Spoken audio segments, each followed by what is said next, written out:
ছানা, তুই সব থেকে ভালো ছিলি। তোর থেকে ভালো র্যাবিট কোনো কেউ ছিল না। তুই সবসময় আমাদের সঙ্গে খেলতিস। তুই মরে গেলে এখন আমি আর কারোর সঙ্গেই খেলতে পারবো না। আমি পুরোপুরি একা হয়ে গেলাম। ছানা, আরেকটা কথা বলছি, তুই না অনেক কিউট ছিলি। আর আমি তোকে সবসময় ভালোবাসবো। জীবনে অন্য পশু কিনলেও তোকে রিপ্লেস করবো না, এটা মনে রাখবি ছানা, ঠিক আছে? আর কখনো কষ্ট পাবি না যদি আমি অন্য পশু কিনি, কারণ এটা মনে রাখবি যে আমি তোকে সারা জীবন তোকেই ভালোবাসবো আমি সবার থেকে বেশি।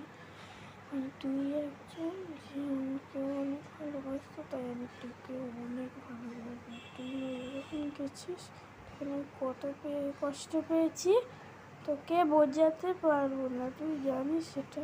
আচ্ছা, তুই যেখানে আছিস ভালো থাক ছানা, আর টাটা ছানা, আর গুড বাই।